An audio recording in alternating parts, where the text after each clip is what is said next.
Bienvenidos chicos a un video más de fisiología y en este video pues vamos a estar estudiando el tema de equilibrio ácido-base. Espero que podamos juntos aprender un poco, ¿verdad? Y entender un poco mejor este interesante tema que hemos estado escuchando desde el inicio, desde que se empieza la carrera de medicina. Se ha estado hablando de los ácidos y de las bases y cómo nuestro cuerpo, bueno, algunos de los sistemas de órganos, una de sus funciones, pues van a ser la regulación, ¿verdad? De cualquier tipo de desbalance que pudiera ocurrir en este sistema, ya sea que haya un exceso de ácido o una pérdida excesiva de ácido, una producción excesiva de bases o una pérdida excesiva de bases. Así que vamos a hacer este ejercicio a continuación y bueno, pues vamos juntos a empezar. Evidentemente, como había dicho, constantemente nuestro cuerpo está intentando de mantener la homeostasis, el equilibrio. Y uno de esos equilibrios es el mantenimiento del equilibrio entre los ácidos y las bases. Usualmente nosotros medimos los grados de acidez y alcalinidad de cualquier solución en algo que nosotros conocemos como unidades de pH, pH o producto de hidrogeniones. Es decir, que el pH es la medición de la concentración de hidrogeniones libres que va a tener una solución en determinado momento. Algunos ácidos y algunas bases las vamos a obtener de lo que nos comemos y otros van a ser formados productos de vías metabólicas, como ustedes aprendieron en bioquímica, por ejemplo, con el ácido láctico y el metabolismo anaeróbico de la glucosa, que aparece, ¿verdad?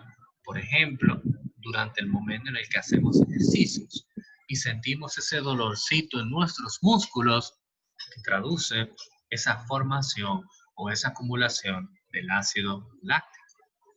Y tomando eso en teoría, entonces, si nosotros podemos determinar el grado de acidez o alcalinidad de una solución dependiendo del pH, pues ¿cómo podemos responder la siguiente pregunta?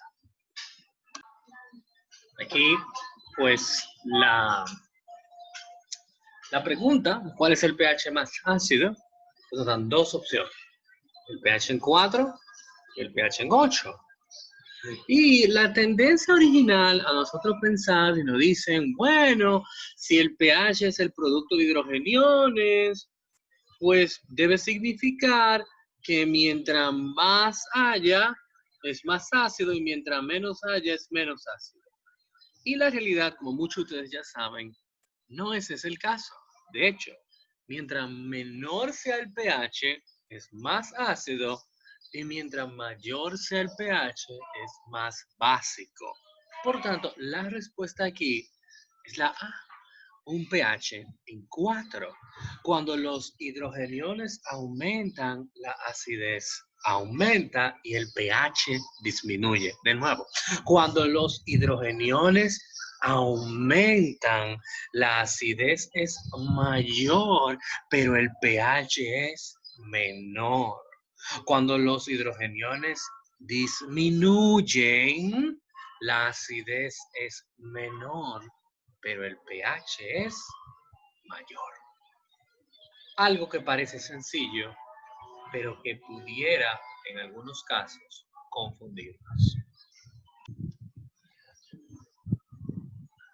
Ahora bien, ¿cuál pH tendría entonces una mayor concentración de hidrogeniones en ella?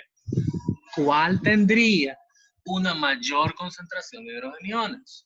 ¿Un pH en 7 o un pH en 8? ¿Qué dijimos ahorita? ¿Qué dijimos? Vamos para atrás. Cuando los hidrogeniones aumentan, la acidez aumenta, pero el pH va a ser menor. Eso quiere decir que aunque ustedes no lo crean, el pH en 7 va a tener más hidrogeniones que el pH en 8.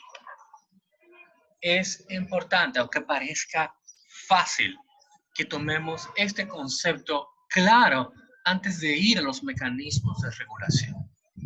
Cuando aumentamos o disminuimos el pH por una unidad de pH, cambiamos la concentración de hidrogeniones por factor de 10.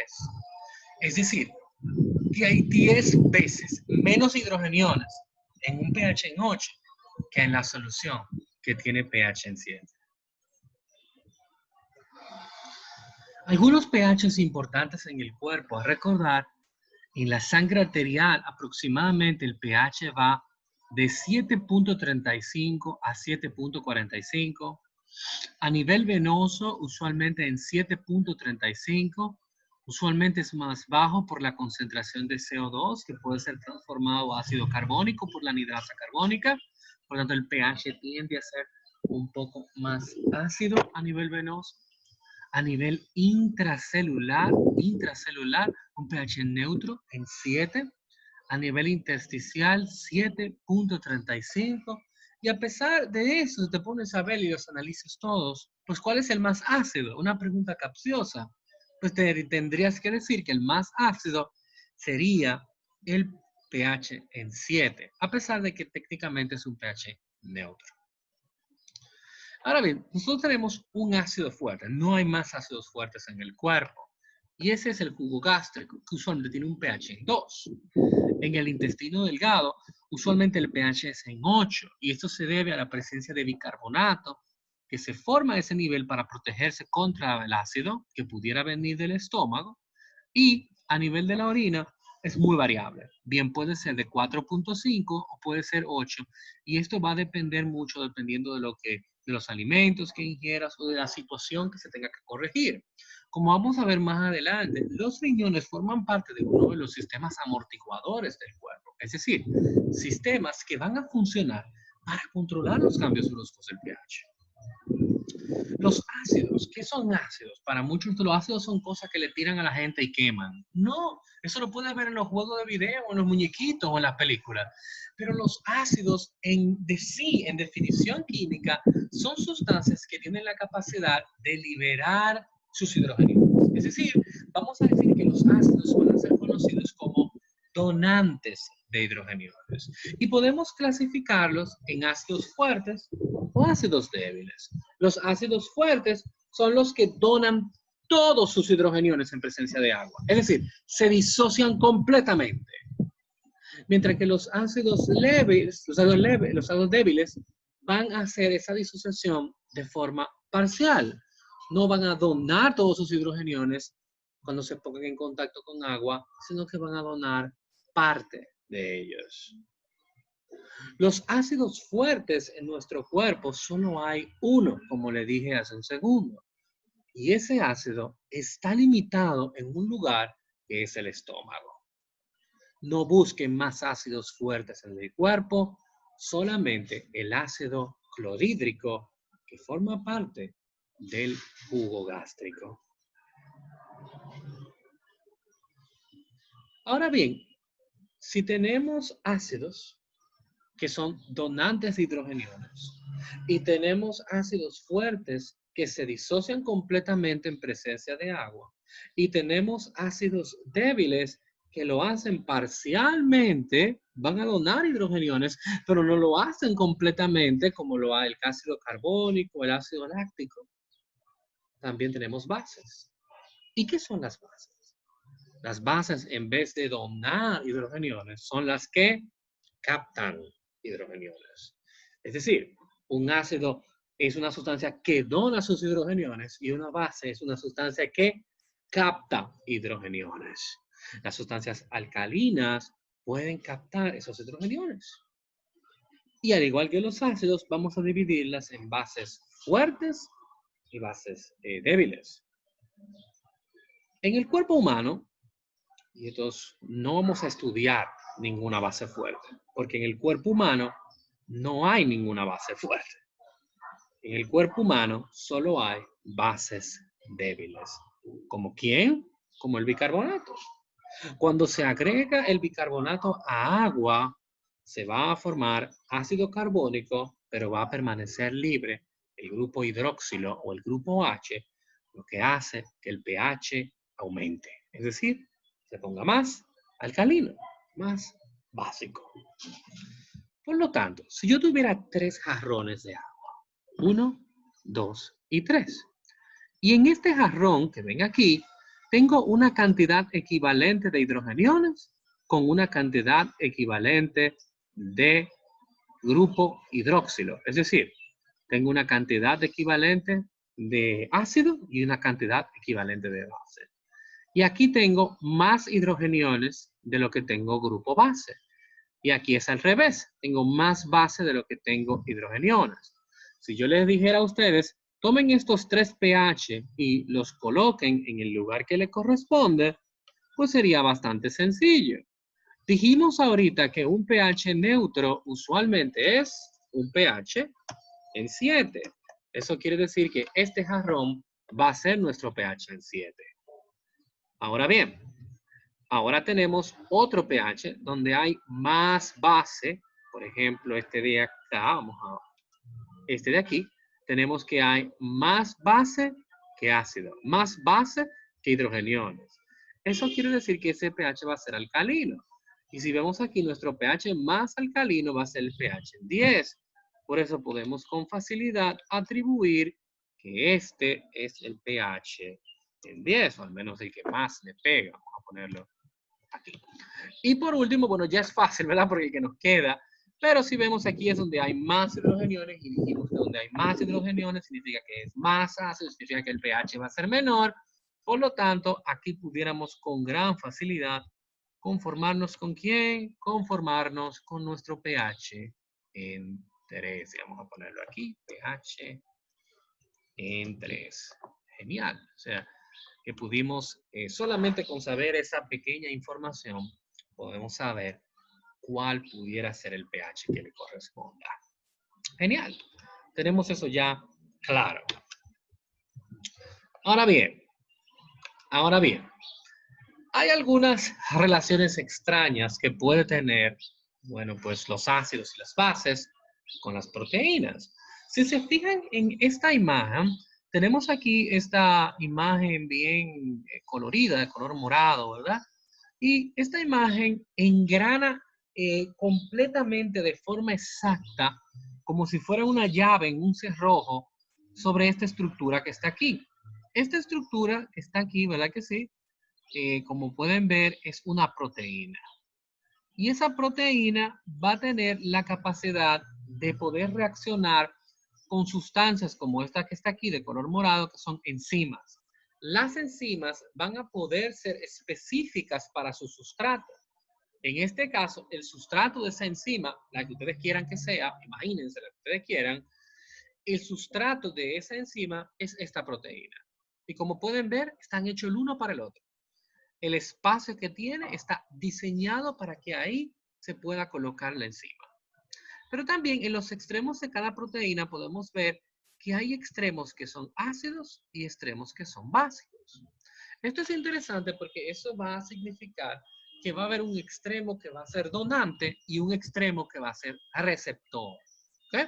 Las proteínas, si ustedes escucharon esto anteriormente en biología, las proteínas dependen de un rango de pH específico para poder ejercer su función fisiológica. Es decir, que si tienes un paciente que tiene un exceso de acidez o un exceso de alcalinidad, valga la redundancia, acidosis o alquilosis, que son condiciones patológicas, las proteínas no van a poder ejercer su acción porque van a perder su forma normal.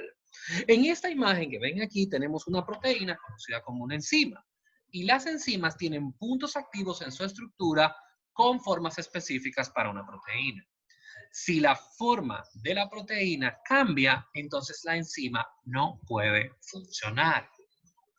Y vamos a imaginarnos lo siguiente. En este caso, vamos a agregar hidrogeniones y vamos a ver qué va a pasar. Si nosotros tomáramos, y agregáramos a este jarrón este jarrón de agua que tenemos aquí, agregáramos varios hidrogeniones, vamos a poner, qué sé yo, así, varios hidrogeniones, como pueden ver ahora, tenemos una situación porque estamos agregando mucho ácido.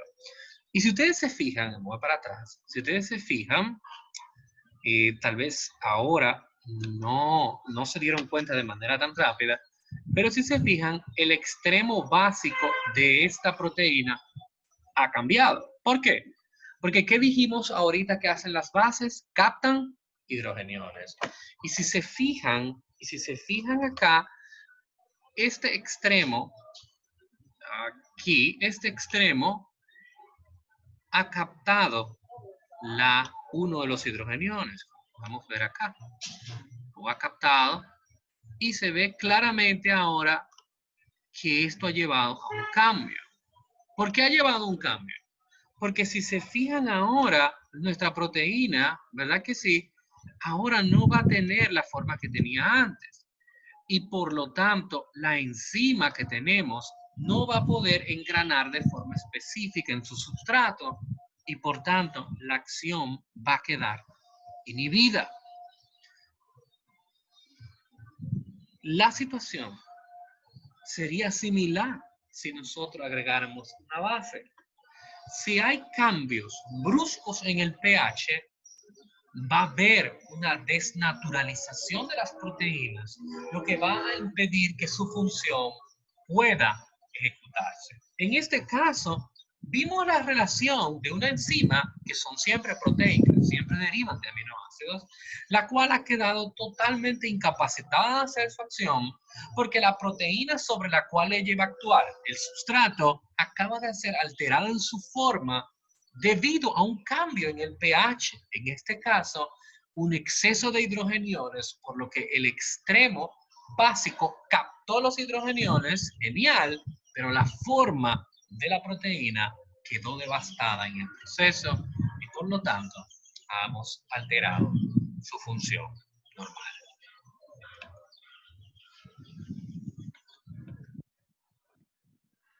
¿Qué son los buffers?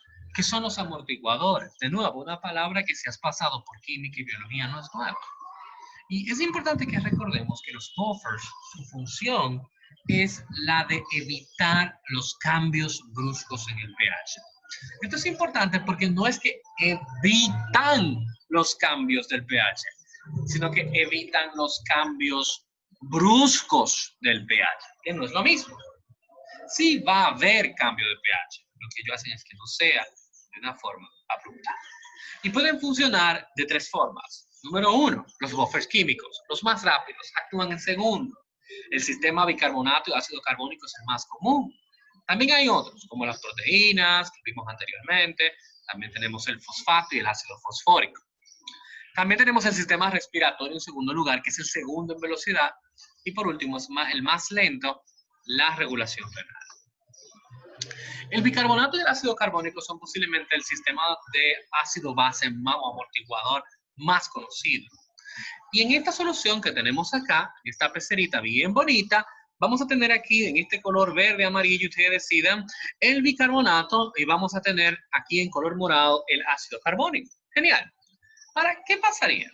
¿Qué pasaría si un gracioso, cualquiera de ustedes, tomara una jarra llena de ácido, en este caso pueden ver los hidrogeniones, y decide que va a lanzar los hidrogeniones a nuestra hermosa pecera?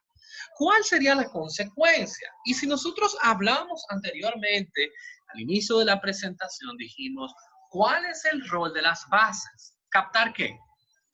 Hidrogeniones. Por lo tanto, ¿cuál es mi base en esta solución? ¿El ácido carbónico o el bicarbonato? ¿Cuál es mi base? Perfecto. Mi base va a ser los bicarbonatos. ¿Y cuál va a ser el rol de estos bicarbonatos? Pues atrapar esos hidrogeniones. Lo van a atrapar. Y vamos a ver qué va a pasar aquí. Una vez esto haya pasado,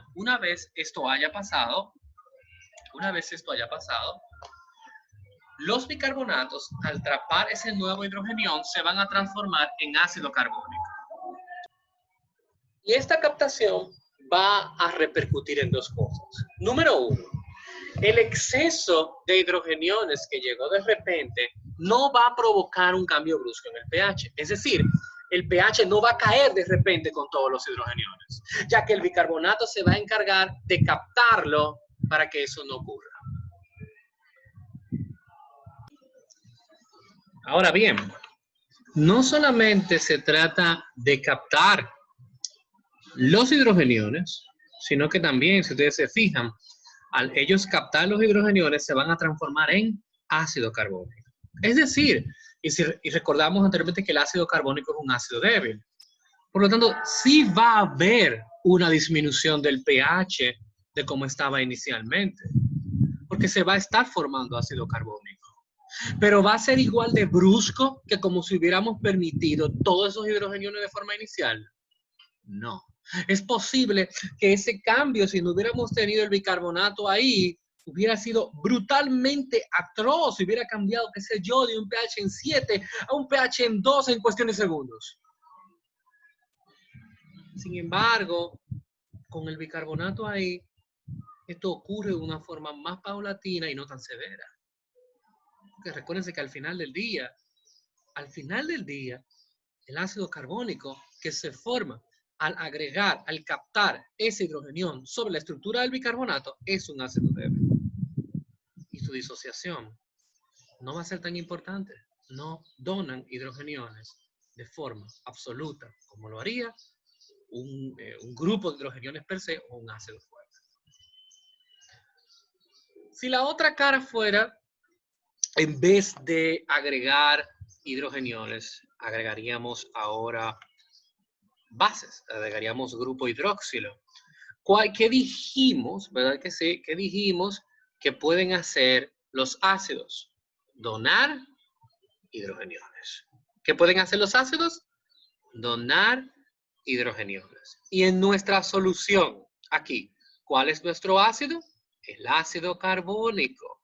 Ahora le va a tocar al ácido carbónico participar. ¿Y qué va a hacer el ácido carbónico? ¿Qué es lo que va a hacer el ácido carbónico? Genial. El ácido carbónico va a tener la capacidad de donar hidrogeniones. ¿Y qué pasa si nosotros le entregamos un hidrogenión? Si le entregamos un hidrogenión al OH, ¿qué va a pasar con eso? Que va a formar una estructura que ustedes todos conocen que se llama H2O, que significa agua. Vamos a verlo, ¿verdad que sí? Por lo tanto, al agregar las bases, los ácidos débiles de la solución van a donar hidrogeniones y van a hacer que esos grupos OH se conviertan en agua, por tanto, impidiendo el cambio brusco del pH. ¿El pH se va a volver más básico? Sí. ¿Por qué? Porque al donar el hidrogenión, lo que va a quedar es bicarbonato. ¿Va a ser un cambio muy brutal, muy atroz? No, porque dijimos al inicio que los amortiguadores no impiden el cambio del pH, pero sí impiden el cambio brusco. Y eso es lo que estamos hablando aquí. Por lo tanto, pudimos ver sin duda alguna que el grupo OH va a tomar un hidrogenión del ácido carbónico, formando agua, y el resto que quedaba, ¿verdad?, de lo que fue el ácido carbónico, se va a quedar en forma de bicarbonato. Esto que ven aquí es la ecuación de equilibrio dinámico. Y básicamente nos dice que hay unas reacciones constantes. De ácido carbónico se va a formar hidrogeniones y bicarbonato, y de hidrogenión a bicarbonato vuelve y se forma ácido carbónico. Y como pueden ver, hay flechas en ambas direcciones. Estas flechas lo que indican es que la reacción es reversible. Esa es la razón de ser. Cuando nosotros estamos en homeostasis, en equilibrio ácido-base, el ácido carbónico está constantemente formando bicarbonato y hidrogeniones, y el bicarbonato y el hidrogenión están formando ácido carbónico de forma continua. Esto se llama ecuación de equilibrio dinámico, ya que ambas reacciones ocurren de forma simultánea y no cambian en las concentraciones de ácido o bases débiles, porque es constante. O sea, no va a haber un momento donde haya ni más ácido ni más base. Tenemos literalmente un equilibrio. A continuación, vamos a observar el comportamiento de esta ecuación cuando no hay equilibrio. Ese es el truco. Vamos a verlo ahora cuando no hay equilibrio. Y vamos a agregar un exceso de ácido carbónico. Aquí tenemos esta pecera donde tenemos una cantidad equivalente de ácido carbónico, aquí lo pueden ver en morado, y de bicarbonato, aquí lo pueden ver en amarillo. Pero vamos a agregar ahora a nuestra solución, vamos a agregar el ácido carbónico acá. Y ustedes se pueden empezar a imaginar, por lo que vimos anteriormente, lo que va a pasar. Bueno, estamos agregando un ácido débil esto va a hacer que el pH, pues sin duda alguna, disminuya. ¿Cuál va a ser la tendencia aquí? ¿Qué va a pasar con esa ecuación que vimos hace un rato? Así que vamos a ver. Al agregar ácido carbónico, ¿qué vamos a hacer? Vamos a aumentar la formación de bicarbonato y hidrogeniones, tomando en cuenta la ecuación. ¿Hacia dónde se desvía la ecuación? ¿Hacia la derecha o hacia la izquierda?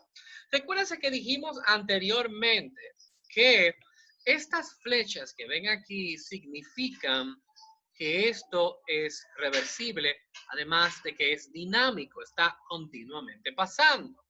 Y nosotros acabamos ahora mismo de agregar un exceso de esto, ¿verdad que sí?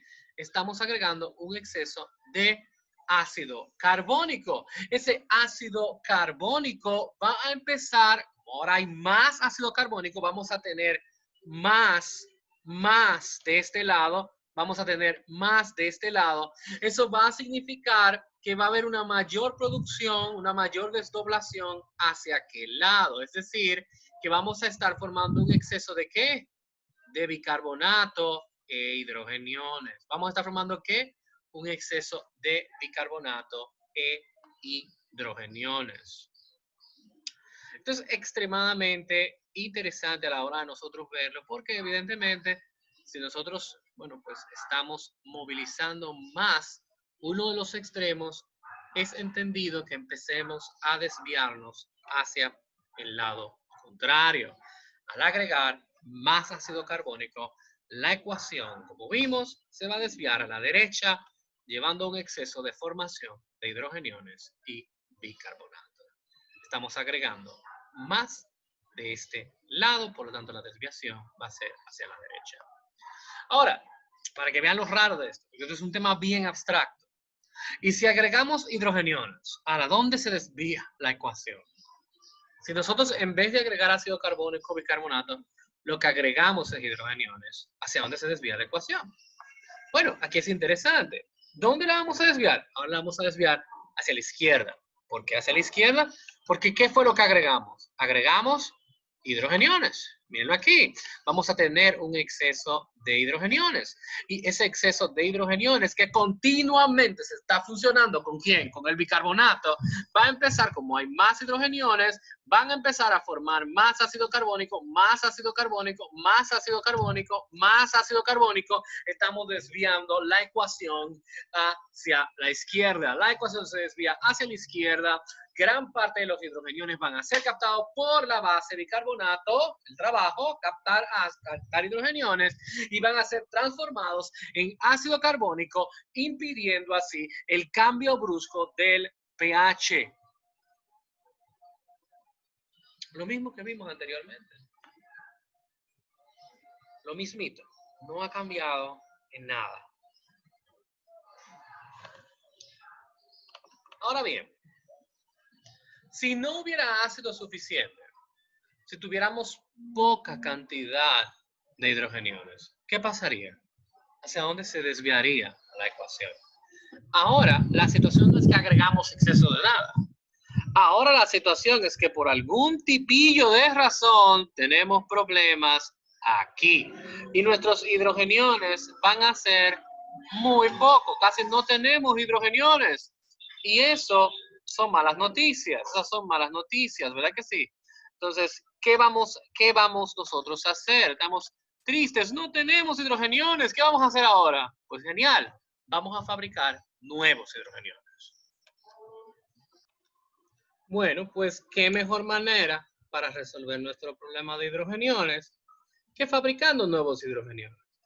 ¿Y qué dijimos que hace el ácido carbónico cuando es desdoblado? Formar bicarbonato de hidrogeniones. Por lo tanto, vamos a empezar a consumir nuestro ácido carbónico y vamos a empezar a desviarnos hacia la derecha, hacia la derecha, hacia la derecha. ¿Para qué? Para que podamos otra vez, vamos a marcarlo por acá, podamos otra vez recuperar nuestros bicarbonatos y podemos regresar a estar feliz. Qué bien, ¿verdad que sí?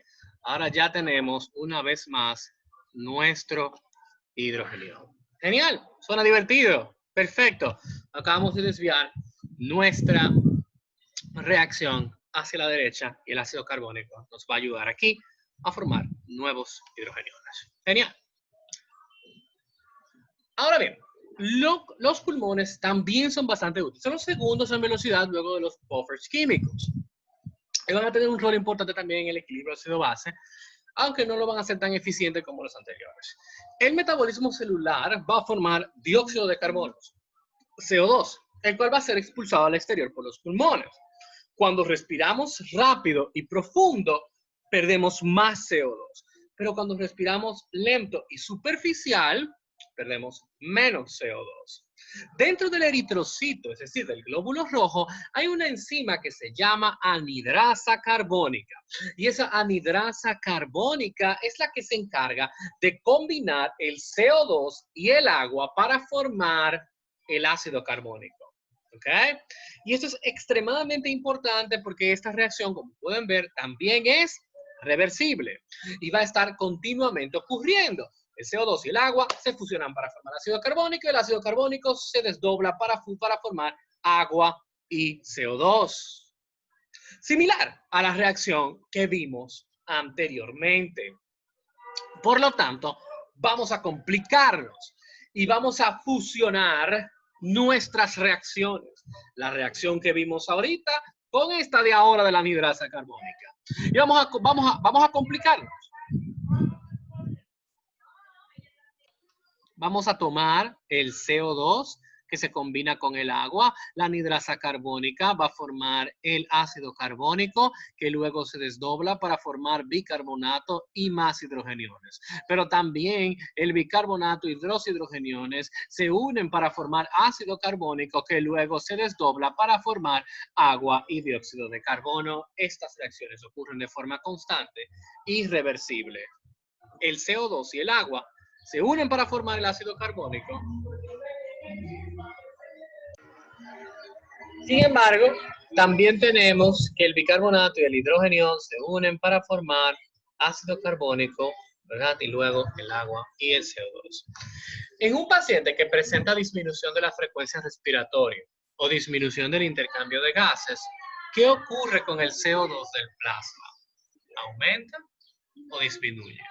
Si tenemos a una persona que, por ejemplo, tiene alguna situación donde el CO2 no puede salir del cuerpo, se queda atrapado, o una situación donde se está respirando más lento y el CO2 se queda acumulado, ¿qué va a pasar con la cantidad de CO2? Obviamente va a aumentar, ¿verdad? Porque al no haber intercambio, acuérdense que básicamente el intercambio de gases es ese. Tomamos el oxígeno de afuera y lo intercambiamos por el CO2 que se forma, ¿verdad? A nivel metabólico. Pero entonces estamos interrumpiendo ese proceso de ventilación, ese proceso de intercambio de gases. Por lo tanto, con lo que nos vamos a quedar atorados es con el CO2. ¿Ok? Y si tenemos un exceso de CO2, pues el problema, evidentemente, como vimos ahorita, va a estar ubicado aquí. Vamos a estar teniendo un exceso a este nivel. Y si yo le preguntara a ustedes hacia dónde se va a desviar la reacción, hacia la izquierda o a la derecha, ya ustedes pueden empezar a imaginarse que va a ser hacia la derecha. ¿Okay? Así que estamos siguiendo el mismo patrón. Estamos siguiendo el mismo patrón que vimos anteriormente. No hemos cambiado para nada.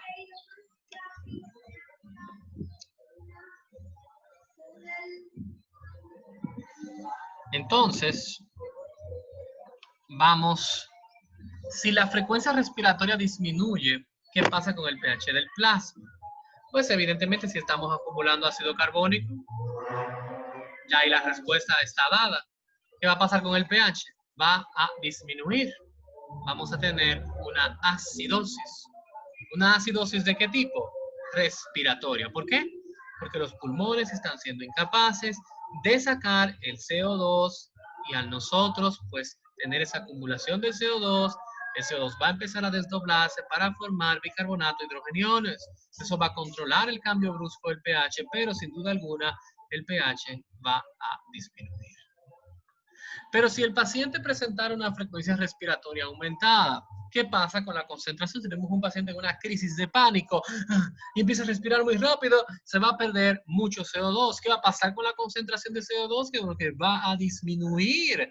Por lo tanto, ahora tenemos que formar nuevo CO2 y por lo tanto, la desviación, en vez de ser hacia la derecha, la desviación va a ser desde aquí hacia la izquierda, porque recuérdense que similar al ejemplo que vimos anteriormente, no vamos a tener mucho CO2. El problema ahora va a ser, caray, no tenemos nada de CO2. ¿Qué hacemos? Pues vamos a fabricar nuevo CO2 y vamos para eso a desviar la ecuación de equilibrio dinámico hacia la izquierda, ¿ok? Esa es la teoría que vamos a estar muy similar a un ejemplo anterior que tuvimos hace un ratico.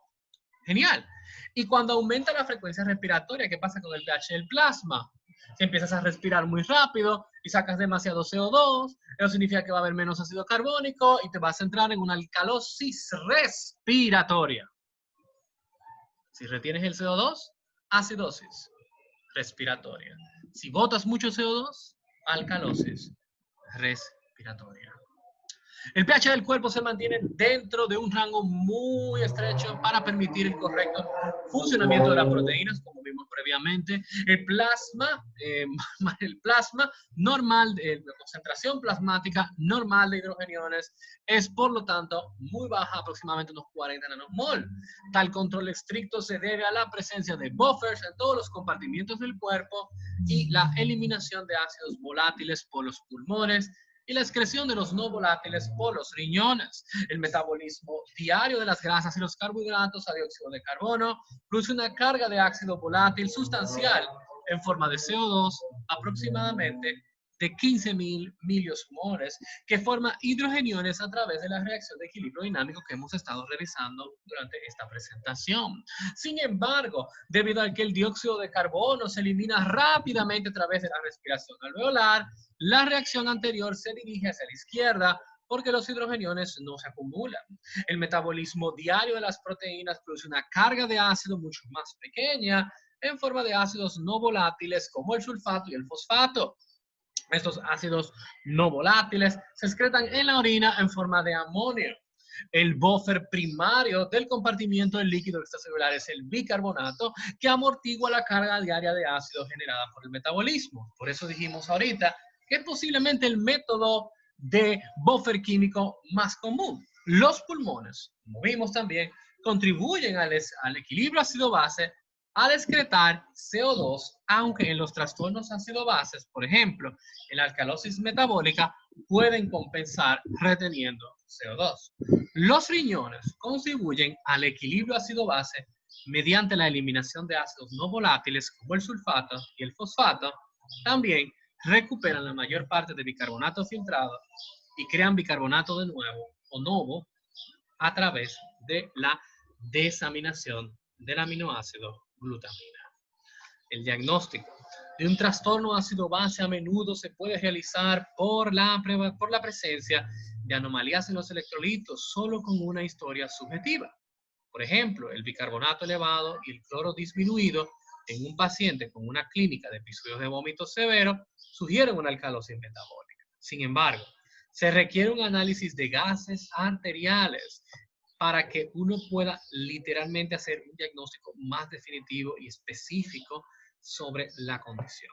Un pH bajo en plasma se conoce como acidemia, mientras que un proceso en el que la producción de ácidos está en exceso se denomina acidosis.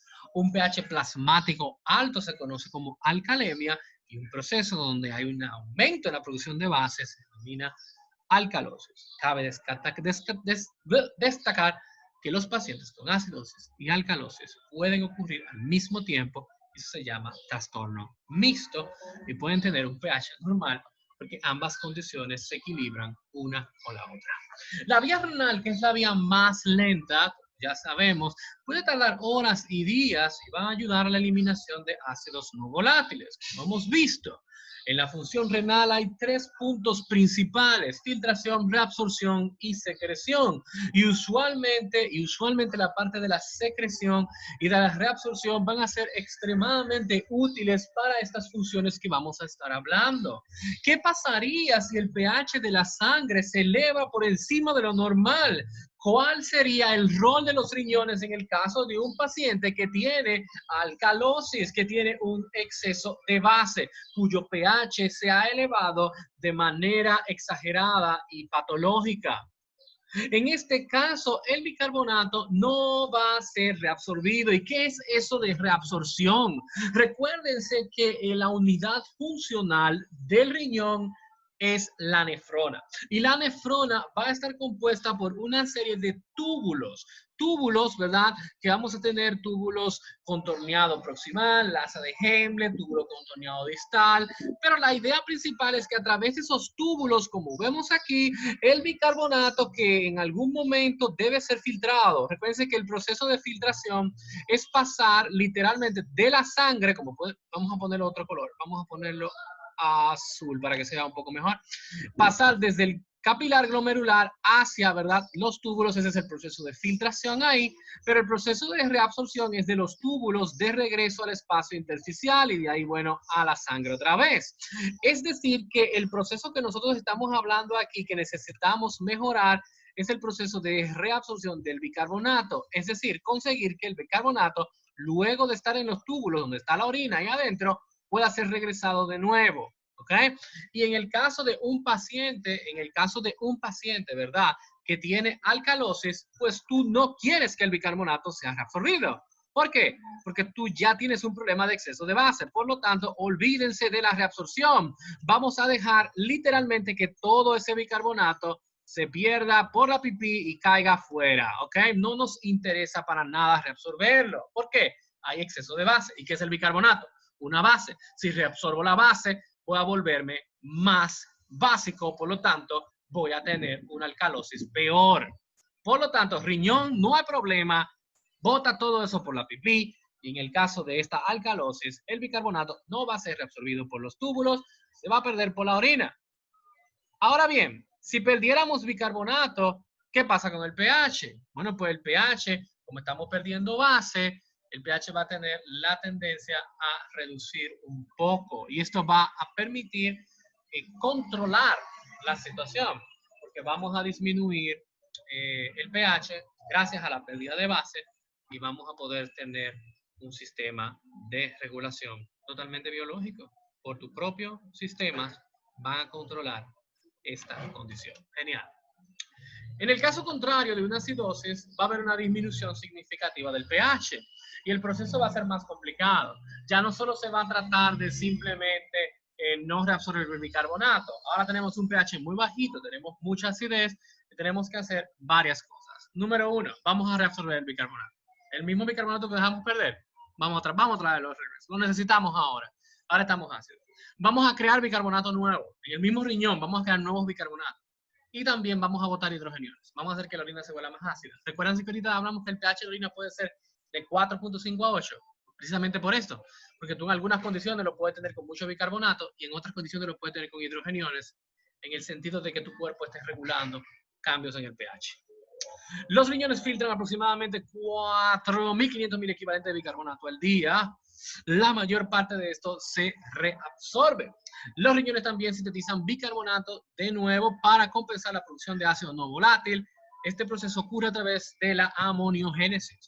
Más del 99.9% del bicarbonato del plasma filtrado se reabsorbe en el riñón, en la parte inicial, que es el túbulo contorneado proximal, y solamente un 10% va a ser en el asa ascendente y gruesa de Henle, y ya luego a nivel del túbulo contorneado distal y los túbulos colectores.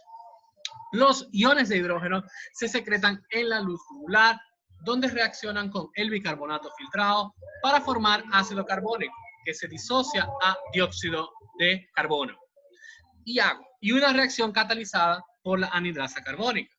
Un dato importante es que el CO2 también puede venir directamente del plasma a través de los capilares peritubulares.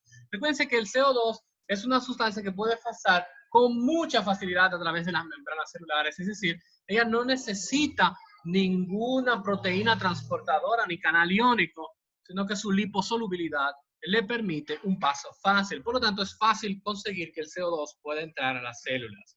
El CO2 y el agua se difunden a través de la membrana celular, de los túbulos y dentro de la célula, y ahí va a haber una reacción inversa. El CO2 y el agua reaccionan para formar ácido carbónico que luego se disocia en iones de hidrógeno y bicarbonato. El bicarbonato que resulta se bombea fuera de la superficie vasolateral de la célula y se devuelve al plasma.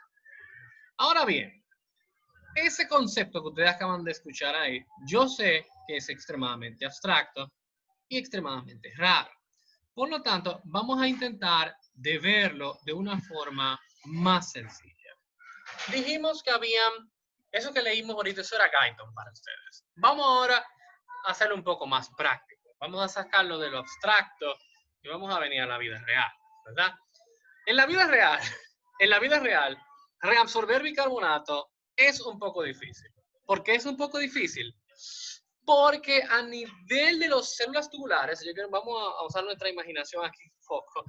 Yo quiero que ustedes se imaginen que acá donde estoy dibujando esa flecha azul, ahí, todo eso que va a estar ahí, es más, vamos a hacerlo de otra forma. Espérense.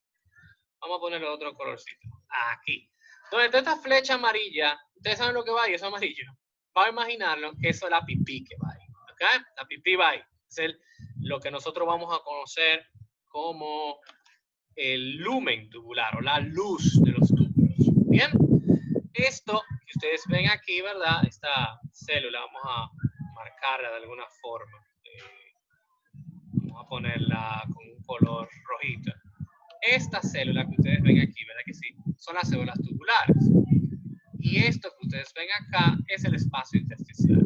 La meta de la reabsorción va a ser que nosotros podamos tomar algo que está aquí en la pipí, pasarlo a través de la célula y llevarlo al espacio intersticial. Esa es la meta. Esa es la meta. De que vamos a intentar nosotros de lograr que el bicarbonato, nuestro querido y amado bicarbonato, pueda ser llevado hasta allá. El único inconveniente para que eso pase es que las células tubulares no reabsorben bicarbonato. Ese es el primer problema, no reabsorben bicarbonato. Suena malo eso. Si le suena malo es porque es bastante malo. Porque si la función principal que tú andas buscando es reabsorberlo, pues no puedes. Y todo ese bicarbonato que se filtró va a estar condenado a ser perdido en la orina. Y en el caso de un paciente que tiene acidosis, tú no quieres perder tu preciosa base, tú la necesitas. ¿Cómo puedes rescatarla? Pues lo primero que va a pasar, chicos, es que ese bicarbonato que ustedes ven ahí, recuérdense de la reacción, ¿verdad? Está constantemente cambiando. Y ese bicarbonato puede unirse a hidrogeniones, ¿verdad que sí? Y cuando se une a los hidrogeniones, va a formar ¿qué? Ácido carbónico. Genial. Lo primero que va a pasar es que ese bicarbonato lo vamos a transformar en ácido carbónico. Bien, ¿qué hacemos ahora con el ácido carbónico?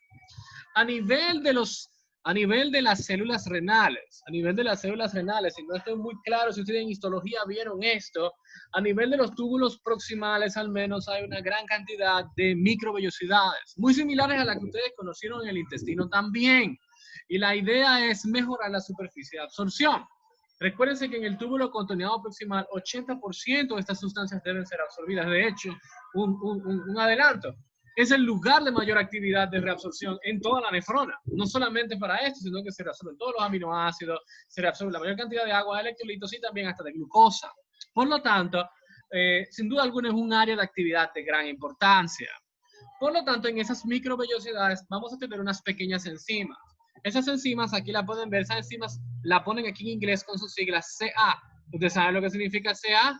Anidrasa carbónica.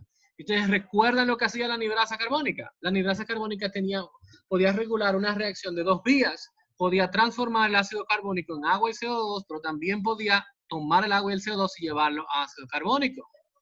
Por lo tanto, nuestro ácido carbónico, gracias a la anidrasa carbónica, lo vamos a transformar en agua y CO2. Y ahora bien, chicos, una preguntita. ¿El agua y el CO2 tienen problema para pasar las membranas celulares? No, para nada, no hay ningún problema. Por lo tanto, ahora nuestro hermoso, nuestro querido CO2, lo vamos a entrar ¿hacia dónde? Hacia la célula. No podíamos hacerlo mientras él estuviera en la forma de bicarbonato, pero ahora que lo transformamos en CO2, podemos lograrlo. Y déjenme decirle un secreto. ¿Ustedes creen que hay mucha agua dentro de la célula, en el citoplasma? Claro que sí, la mayor cantidad de la célula es agua. ¿Y qué pasa cuando el CO2 y el agua se fusionan? Exactamente, van a formar ácido carbónico y por fortuna hay anhidrasa carbónica dentro de la célula también. Por lo tanto, ese CO2 y esa agua vamos a poder formarla de nuevo gracias a la anhidrasa carbónica que está dentro de ahí. ¿Y qué vamos a formar?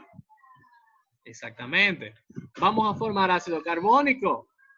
Y la reacción que nosotros conocimos de equilibrio dinámico decía que constantemente el ácido carbónico estaba formando ¿a quién? ¿Estaba formando a quién? Al bicarbonato. Miren al bicarbonato donde salió otra vez. Pero recuerdan el hidrogenión que nosotros utilizamos aquí. ¿Ustedes saben de dónde salió ese hidrogenión? Del mismo hidrogenión que estamos formando acá, que va a ser llevado hacia afuera por una bomba de contratransporte de sodio e hidrogeniones. Es interesante esto, ¿eh? Acabamos nosotros de conseguir entrar el bicarbonato a la célula, literalmente disfrazándolo. Hemos disfrazado nuestro bicarbonato para poder entrar a la célula, ya que de forma directa, como lo teníamos aquí, no podíamos. Y una vez ya él está aquí, puede pasar a través de la membrana vasolateral. Eso es lo que decía ahorita. La membrana vasolateral es esta que da con el intersticio. Y bueno, pues ya de ahí lo podemos regresar a los capilares y la sangre. Reabsorber bicarbonato no es simplemente reabsorber bicarbonato. Reabsorber bicarbonato hay que disfrazarlo. Y luego de disfrazarlo, lo absorbemos y después le quitamos el disfraz y ya lo tenemos. Reabsorción de bicarbonato. Aquí se lo puse un poco más claro, ya que nuestro querido y amado Guyton hizo un esfuerzo en que sea imposible de entender cuando uno lo lee de manera inicial. Ahora bien, la otra forma era crear nuevo bicarbonato.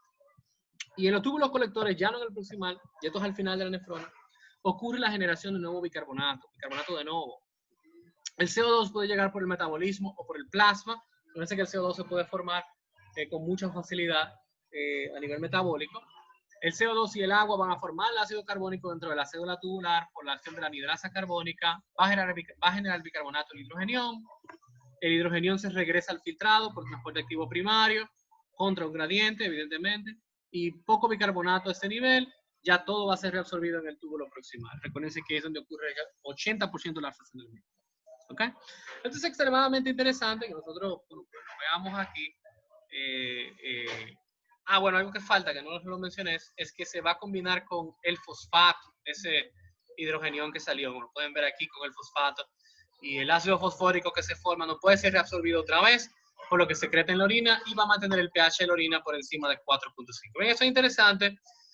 Pues la idea es básicamente que el CO2 llega a la célula colectar, como pueden verlo aquí, llega a la célula del colector de forma metabólica, del mismo metabolismo o del plasma, y de ahí, bueno, pues lo vamos a tener. Bien, por lo tanto, va a ser fácil literalmente formarlo. Y recuérdense que una vez, vamos a hacer la marca, mírenlo acá, para que no, mírenlo aquí, ¿verdad? Ya va a ser mucho más sencillo conseguir formar el bicarbonato a partir de esto sin grandes dificultades. ¿Okay? Como pueden ver, el hidrogenión que se forma, ¿verdad? Lo vamos a mandar al lumen, donde está la pipí, que se va a unir, ¿verdad? Con el fosfato para formar ácido fosfórico. Así de sencillo.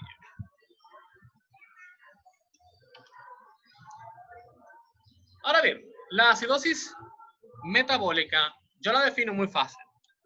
A mí me gusta la definición y espero que a ustedes les sirva también. La acidosis metabólica es todo exceso de ácido mientras no sea el ácido carbónico. Cualquier ácido que se eleve es acidosis metabólica. Ahora, si es el ácido carbónico que se eleva, es respiratorio. Esa es la definición. Si es carbónico, es respiratorio. si es cualquier otro ácido metabólica. ¿Qué pueden llevar a la producción de acidosis metabólica? O un exceso de ácido o una pérdida de base. ¿Qué puede producir exceso de ácido? Una complicación de los diabéticos tipo 1 que se llama cetoacidosis diabética, donde por haber falta de insulina, la glucosa no entra a la célula y el cuerpo empieza a consumir los ácidos grasos y empiezan a formar cuerpos cetónicos que tumban el pH de la sangre y le llevan a acidosis.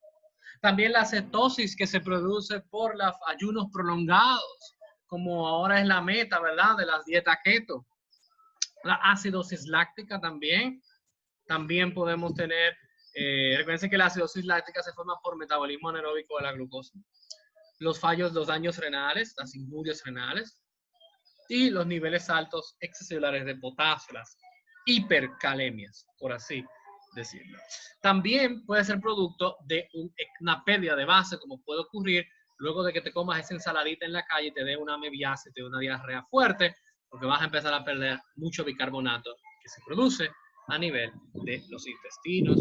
Vas a perder base y solo te vas a quedar con el ácido. Petronila Miraflores tiene 14 años. Sus padres tuvieron dificultad para despertarle de la escuela el día de hoy. Ha notado que ha perdido peso últimamente. Siempre tiene mucha sed y hambre y va mucho al baño. Es decir, tiene polidipsia, polifagia y poliuria. Orina mucho, come mucho, tiene mucha sed.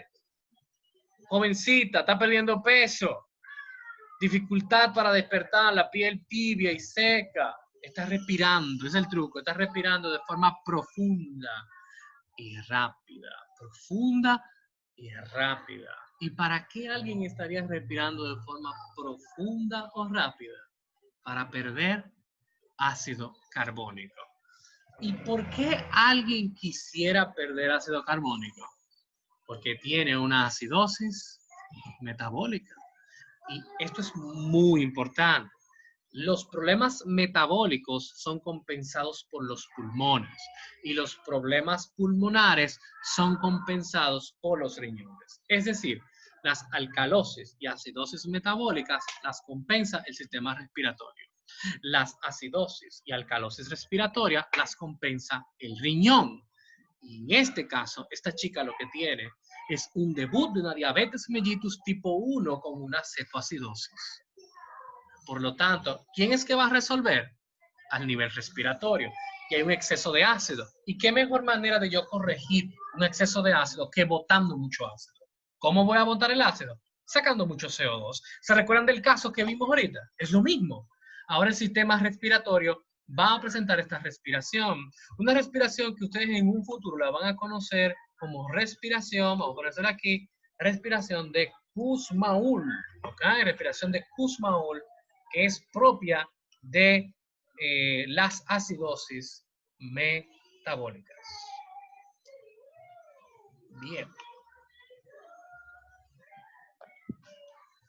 La alcalosis metabólica se puede dar por una pérdida de ácido, que puede venir por vómitos, o por un exceso de base de alguien que ingiera mucho bicarbonato. La acidosis respiratoria se produce por un exceso de ácido carbónico y puede darse por alteraciones en el intercambio de gases y alteraciones en los centros de respiración del sistema nervioso que produzcan retención de CO2. La alcalosis respiratoria se puede dar por una pérdida del ácido carbónico. Y entre las causas tenemos niveles disminuidos de oxígeno en el plasma, enfermedades como la meningitis, trauma craneoencefálico y pacientes que tengan ansiedad. Ya para terminar en este último cuadro, pues aquí le hago un resumen de todo lo que hemos hablado. La acidosis metabólica puede ser causada por una generación excesiva de hidrogeniones o una pérdida de base. Y en la acidosis metabólica tenemos una pérdida del bicarbonato. La compensación, como es metabólica, es a nivel del sistema respiratorio y lo va a hacer por hiperventilación. Hiperventilación como hacía la niña diabética.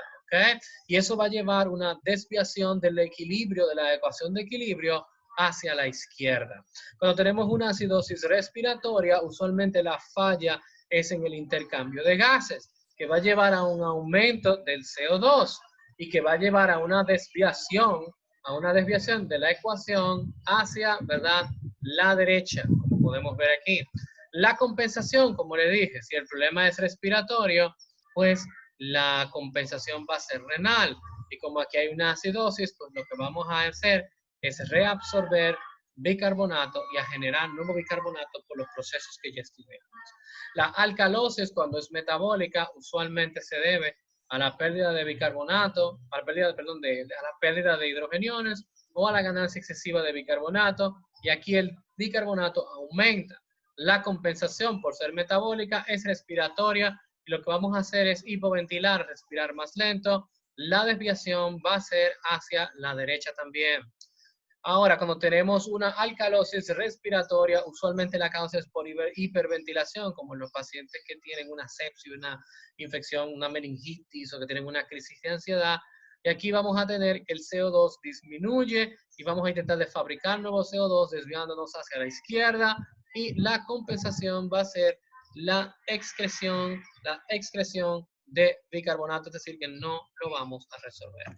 Bien, chicos, eso es todo por este video. Espero que les haya sido de utilidad. Recuerden que el material también lo van a tener disponible en la plataforma para descarga y nos vamos a estar viendo en otro video más de fisiología. Bye, bye.